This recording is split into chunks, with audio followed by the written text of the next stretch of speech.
हमारा अद्भुत विलक्षण अन्नमय कोश। मानवीय शरीर यूं उपेक्षित परिभाषा में एक चलता फिरता पेड़ है। भौतिक दृष्टि से उसकी और कुछ व्याख्या हो भी नहीं सकती। वनस्पतियों में पाए जाने वाले रसायन ही न्यूनाधिक मात्रा में उसमें भी पाए जाते हैं। जन्म, वृद्धि और मरण के चक्र में घास पात की तरह मनुष्य भी भ्रमण करता है। आहार और श्वास लेने की क्रिया ही पौधों की तरह उसे भी जीवित रखती है। पिछले दिनों वैज्ञानिक इसी स्तर के प्रतिपादन कर रहे हैं। इनसे किस सिद्धांत की पुष्टि हो सकी, किसकी ना हो सकी, यह पीछे की बात है, पर मानवीय सत्ता का अवमूल्यन निश्चित रूप से हुआ है। उसकी आत्मिक विशेषता को अस्वीकृत कर देने पर मनुष्य वनस्पति वर्ग का रह जाता है। अधिक से अधिक उसे कृमि कीटकों की तरह कुछ अधिक विकसित स्तर का कायपिंड कह सकते हैं। इस स्थिति में उसके विशेष आदर्श, कर्तव्य और उत्तरदायित्व मानने की भी आवश्यकता नहीं रह जाती। नैतिक मर्यादाओं से भी उसे क्यों बांधा जाए, फिर उसके स्वेच्छाचार पर भी क्यों अंकुश लगे। तब सेवा, उदारता, आत्मीयता, सहकारिता के आदर्शों का विस्तार करने की बात भी क्यों सोची जाए। त्याग और बलिदान की, तप और संयम की आवश्यकता भी क्यों मानी जाए। नास्तिक दर्शन में भस्मीभूत देह का पुनरागमन न होने की मान्यता अपनाने के उपरांत यावत जीवेत सुखम जीवेत की नीति मान्य ठहराई गई है। उसे ऋणम कृत्वा घृतम पिबेत की ही नहीं, शोषण, उत्पीड़न और रक्तपान की भी पूरी छूट है। विचारणीय है कि यदि मनुष्य चलता फिरता पौधा ही ठहरा दिया जाए तो फिर उस पर कोई नैतिक उत्तरदायित्व न लादे जा सकेंगे और आदर्शों के नाम पर आत्मसंयम बरतने एवं परमार्थ कृत्यों में उत्साह रखने का औचित्य सिद्ध न हो सकेगा। इस दिशा में बढ़ते हुए हम संचित मानवीय सभ्यता, संस्कृति और आदर्शवादिता को तिलांजलि दे देंगे।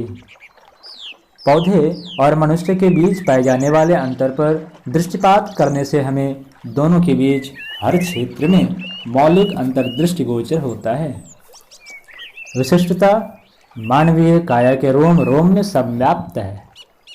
आत्मिक प्रगति पर विचार करना पीछे के लिए छोड़कर मात्र काय संरचना और उसकी क्षमता पर विचार करें तो इस क्षेत्र में भी सब कुछ अद्भुत दिखता है। वनस्पति तो क्या, पिछड़े स्तर के प्राणी शरीरों में भी वे विशेषताएं नहीं मिलती जो मनुष्य के छोटे और बड़े अवयवों में सन्निहित हैं। कलाकार ने अपनी सारी कला को इसके निर्माण में झोंका है। शरीर रचना से लेकर मन संस्थान और अंतःकरण की भाव संवेदनाओं तक सर्वत्र असाधारण ही असाधारण दृष्टिगोचर होता है। यह सौदेश्य होना चाहिए, अन्यथा एक ही घटक पर कलाकार का इतना श्रम और कौशल नियोजित होने की क्या आवश्यकता थी। यह मात्र संयोग नहीं है और न इसे रचनाकार का कौतुक कुतूहल कहा जाना चाहिए। मनुष्य को विशेष प्रयोजन के लिए बनाया गया। इस विशेष को संपन्न करने के लिए उसका प्रत्येक उपकरण इस योग्य बनाया गया है कि उसके कण कण में विशेषता देखी जा सकती है। इन साधारण उपकरणों के सहारे ही वह आत्म कल्याण एवं विश्व कल्याण जैसे महान प्रयोजन संपन्न कर सकने में समर्थ हो सकता है। सृष्टा ने इसी साज सज्जा से अलंकृत करके उसे इस संसार में अभिष्ट कर्तव्यों का निर्वाह करने के लिए भेजा है। हृदय की धड़कन में सिकुड़ने की सिस्टोल और फैलने की डायस्टोल क्रिया होती रहती है। इसी के कारण रक्त संचार होता है और जीवन के समस्त क्रियाकलाप चलते हैं। यह रक्त प्रवाह नदी नाले की तरह नहीं चलता, वरन पंपिंग स्टेशन जैसी विशेषता उसमें रहती है। पंप में झटका मारने की क्रिया होती है, उससे गति मिलती है। नीचे की दिशा में तो प्रवाह अपने आप भी होता है, पर ऊपर की ओर ले जाना हो तो उसके पीछे शक्ति का दबाव होना आवश्यक होता है। आकुंचन प्रकुंचन से झटका लगता है और उसके दबाव से रक्त चक्र नीचे जाने और ऊपर जाने की दोनों आवश्यकताएं पूरी कर लेता है। हृदय की धड़कन रक्त की परिभ्रमण में काम आने वाली गति की व्यवस्था करती है। कोई यंत्र लगाकर काम करने में गर्म हो जाता है। श्रम के साथ विश्राम भी आवश्यक है। श्रम में शक्ति का व्यय होता है, विश्राम उसको फिर से जुटा देता है। हृदय के आकुंचन प्रकुंचन से जहाँ झटके द्वारा शक्ति उत्पादन की आवश्यकता पूरी होती है, वहाँ इन दोनों क्रियाओं के बीच मध्यांतर की अवधि में विश्राम का लाभ भी उसे मिलता है। एक धड़कन 1 मिनट के 72वें अर्थात सेकंड के 5/6 भाग में संपन्न होता है। इस अल्प अवधि में ही असंख्य विद्युत तरंगे उस संस्थान से प्रवाहित होती है। इन तरंगों के विद्युत आवेशों को इलेक्ट्रोकार्डियोग्राम के माध्यम से रिकॉर्ड करके हृदय की स्वास्थ्य परीक्षा की जाती है। नवजात शिशु की प्रगति आवश्यकता के अनुरूप उन दिनों हृदय की 1 मिनट में 140 बार धड़कता है, किंतु यह जरूरत कम होते जाने से यह चाल भी घटती है। 3 वर्ष के बच्चे का हृदय 1 मिनट में 100 बार और युवा मनुष्य का मात्र 72 बार धड़कता है। समर्थता की न्यूनता के अनुरूप धड़कन घटी बढ़ी रहती है। चूहे का हृदय 500 बार, चिड़ियों का 250 बार, मुर्गी का 200 बार, खरगोश का 65 बार, घोड़ों का 50 बार और हाथी का 40 बार 1 मिनट में धड़कता है। मनुष्य के शिशु और प्रौढ़ के बीच समर्थता वृद्धि के अनुपात से हृदय की धड़कन भी घटती जाती है। पुरुष के हृदय का औसत वजन 330 ग्राम और स्त्री का 260 ग्राम होता है। यह संपूर्ण अवयव पेरिकार्डियम नामक झिल्ली की थैली में बंद रहता है। हृदय एक होते हुए भी उसके मध्य भाग में खड़ी सेप्टम नामक मांसपेशी उसे 2 भागों में बांट देती है। ये 2 भाग भी 2-2 हिस्सों में बंटकर 4 हो जाते हैं। इनमें से ऊपरी भाग को ऑरिकिल और नीचे के भाग को वेंट्रिकल कहते हैं। हृदय से फुफ्फुसियाँ धमनियों में जाने की प्रक्रिया को मध्यवर्ती वाल्व नियंत्रित करते हैं। हृदय के समान ही फेफड़े भी आजीवन कभी विश्राम नहीं करते। 20 से 30 घन इंच हवा को वे बार बार भरते और शरीर में ताजगी प्रदान करते रहते हैं। बच्चों की श्वास गति 25 से 40 तक होती है, जबकि यह उनका विकास काल होता है। शरीर में उत्पन्न दूषित वायु कार्बन डाइऑक्साइड गैस को बाहर निकालना और शुद्ध वायु ऑक्सीजन को शरीर पोषण के लिए उपलब्ध कराना, ये दोहरे उत्तरदायित्व फेफड़ों को निभाने पड़ते हैं। फेफड़ों में आँख से भी न दिख पड़ने वाली बहुत पतली वायु नलिकाएं बहती है। इन 40 नलिकाओं के मिलने से एक वायु कोष्ठ अर्थात एयर सेक बनता है। यही सघन होकर फेफड़े का रूप लेते हैं। इनकी संख्या प्रायः 1600 होती है। इन्हें श्वास विभाग के सफाई कर्मचारी भी कहा जा सकता है। इन वायु कोष्ठकों की लचक अद्भुत है। इन्हें पूरी तरह फुलाने का अवसर मिले तो ये समूचे शरीर से 55 गुने विस्तार में फैल सकते हैं। साधारणतः उपलब्ध ऑक्सीजन का 4.5% अंश ही शरीर ग्रहण कर पाता है। यदि श्वास लंबी और गहरी लेने का अभ्यास डाल लिया जाए तो 3 गुनी अर्थात 13.5% तक ऑक्सीजन ग्रहण की जा सकती है। इस उपार्जन का भी लाभ शरीर पोषण के लिए 3 गुना अधिक प्राप्त हो सकता है। इसी प्रकार सफाई का कार्य 3 गुना अधिक बढ़ सकता है। जिस अनुपात से गहरी श्वास द्वारा ऑक्सीजन अधिक ग्रहण की जा सकती है, उसी प्रकार कार्बन डाइऑक्साइड को भी 4.5% के स्थान पर 13.5% के अनुपात से बाहर निकाला जा सकता है। कहना न होगा कि शक्ति प्राप्त करने और विषाक्तता निकालने के अनुपात बढ़ जाएं तो उससे आरोग्य वृद्धि में अत्यधिक लाभ मिलेगा। गहरी और लंबी सांस लेने की सामान्य प्रणाली डीप ब्रीदिंग भौतिक विज्ञान की प्राणायाम प्रक्रिया कहलाती है। इसमें आध्यात्मिक आधारों को भी मिला दिया जाए तो फेफड़े श्वास संवर्धन में अद्भुत भूमिका निभाती है। हृदय और फेफड़े ही नहीं, अन्य छोटे दिखने वाले अवयव भी अपना काम अद्भुत रीति से संपन्न करते हैं। गुर्दों की गांठें देखने में मुट्ठी भर आकार की, भूरे कत्थई रंग की सेम के बीज जैसी आकृति की, लगभग 150 ग्राम भारी है। प्रत्येक गुर्दा प्रायः 4 इंच लंबा, 2.5 इंच चौड़ा, 2 इंच मोटा होता है। जिस प्रकार फेफड़े श्वास को साफ करती है, उसी प्रकार जल अंश की सफाई इन गुर्दों के जिम्मे है। गुर्दे रक्त में घुले रहने वाले नमक, पोटेशियम, कैल्शियम, मैग्नीशियम आदि पर कड़ी नज़र रखते हैं। इनकी मात्रा जरा भी बढ़ जाए तो शरीर पर घातक प्रभाव डालती है। शरीर में जल की भी एक सीमित मात्रा होनी चाहिए। रक्त में क्षारीय और अम्लीय अंश न बढ़ने पाए, इसका ध्यान भी गुर्दों को ही रखना पड़ता है। छानते समय इन सब बातों की सावधानी वे पूरी तरह रखते हैं। गुर्दे एक प्रकार की छन्नी है। इनमें 10 लाख से भी अधिक नलिकाएं होती हैं। इन सबको लंबी कतार में रखा जाए तो वो 110 किलोमीटर लंबी डोरी बन जाएगी। 1 घंटे में गुर्दे इतना रक्त छानते हैं जिनका वजन शरीर के भार से दुना होता है। विटामिन, एमिनो एसिड, हार्मोन और शुगर जैसे उपयोगी तत्व रक्त को वापस कर दिए जाते हैं। नमक ही सबसे ज़्यादा अनावश्यक मात्रा में होता है। यदि यह रुकना शुरू कर दे तो सारे शरीर पर सूजन चढ़ने लगेगी। गुर्दे ही हैं जो इस अनावश्यक मात्रा को निरंतर बाहर फेंकने में लगे रहते हैं। दोनों गुर्दों में परस्पर अति सघन सहयोग है। एक खराब हो जाए तो दूसरा उसका बोझ अपने ऊपर उठा लेता है। गुर्दे प्रतिदिन प्रायः 2 लीटर मूत्र निकालते हैं। मनुष्य अनावश्यक और हानिकारक पदार्थ खाने से बाज नहीं आता। इसका प्रायश्चित गुर्दों को करना पड़ता है।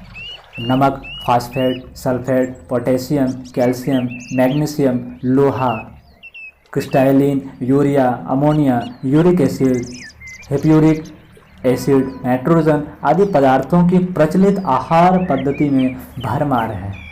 गुर्दे इसे कचरे को मूत्र मार्ग से बाहर करने और स्वास्थ्य संतुलन बनाए रखने का उत्तरदायित्व निभाते हैं।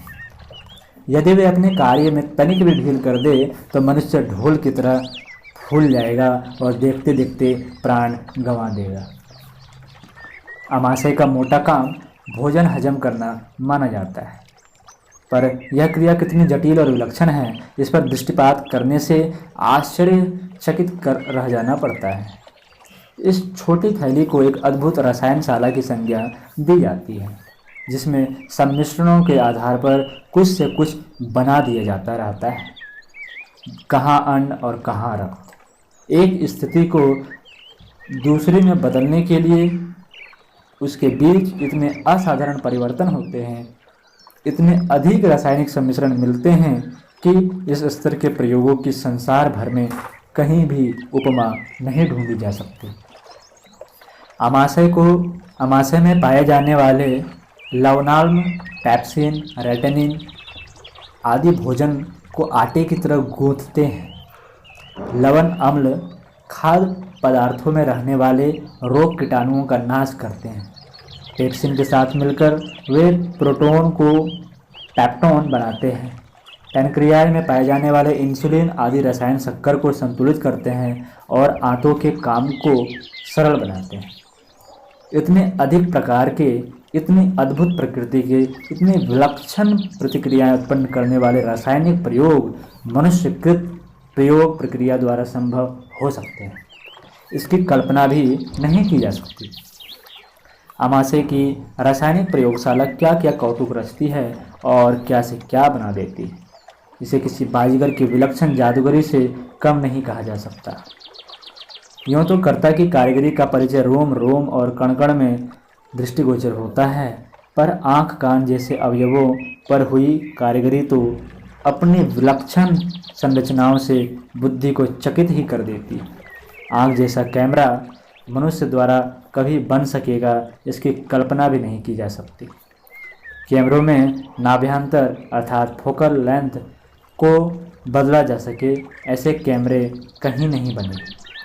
फोटो लेने के लिए अच्छे कैमरों के लेंस भी पहले एक निश्चित नाभ्यंतर पर फिट करने होते हैं। फिल्मों तक में फोटो दृश्य और कैमरे की दूरी का संतुलन मिलाकर फोकस सही करना पड़ता है। इस अवस्था में बनाए बिना अभिष्ट फोटो खींच ही नहीं सकेगा। किंतु नेत्र संरचना में ऐसा कुछ नहीं करना पड़ता।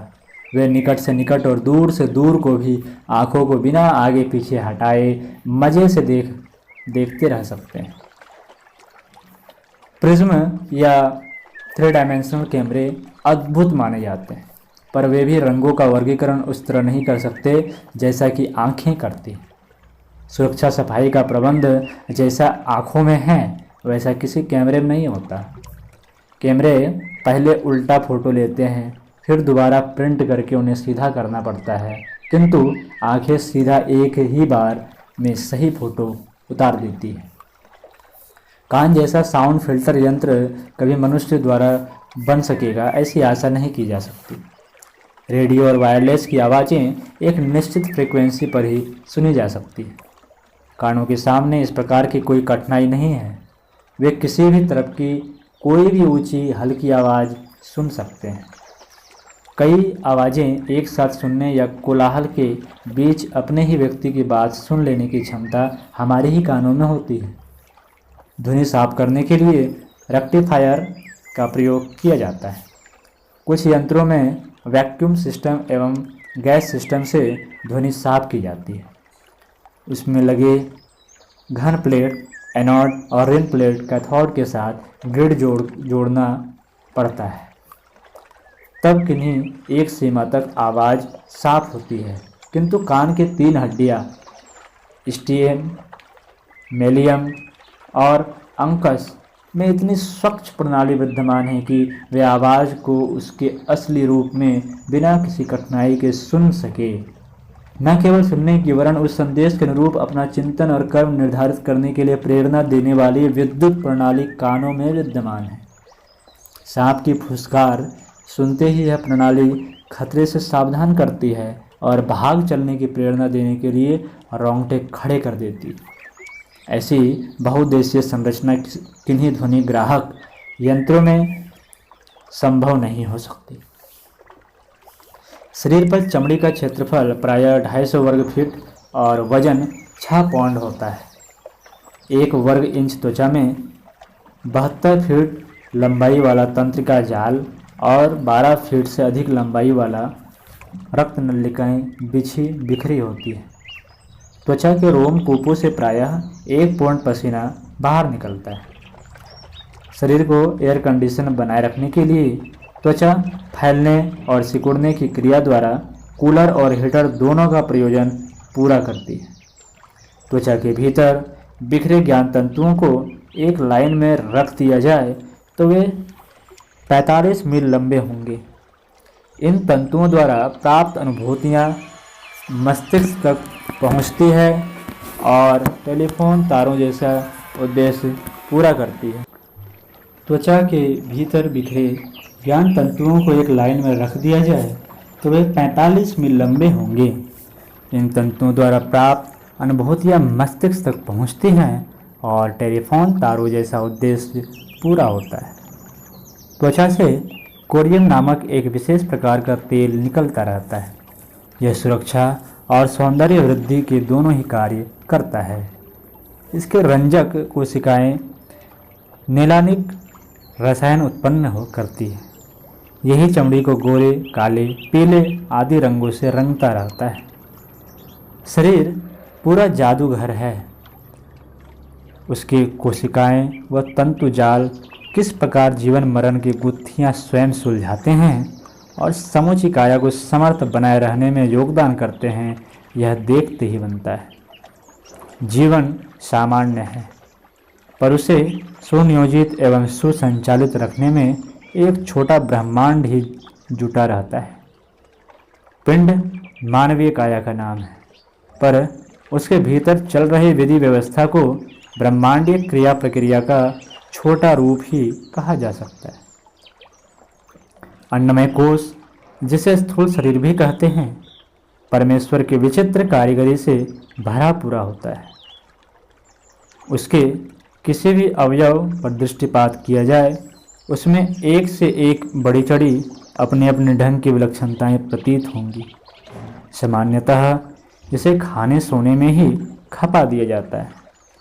यदि इस सृष्टि के सर्वश्रेष्ठ अनुदान के सदुपयोग की बात सोची जाए, इसकी प्रसुप्त क्षमताओं को जागृत किया जाए, तो इतना कुछ कर गुजरना संभव हो सकता है जिससे मनुष्य जन्म को सच्चे अर्थों में सार्थक हुआ कहा जा सके।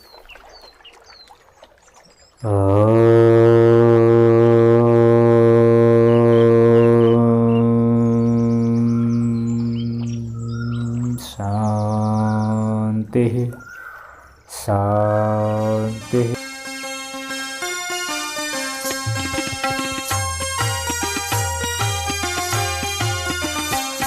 चलो गुरुदेव के सपने सजाने की शपथ ले लें।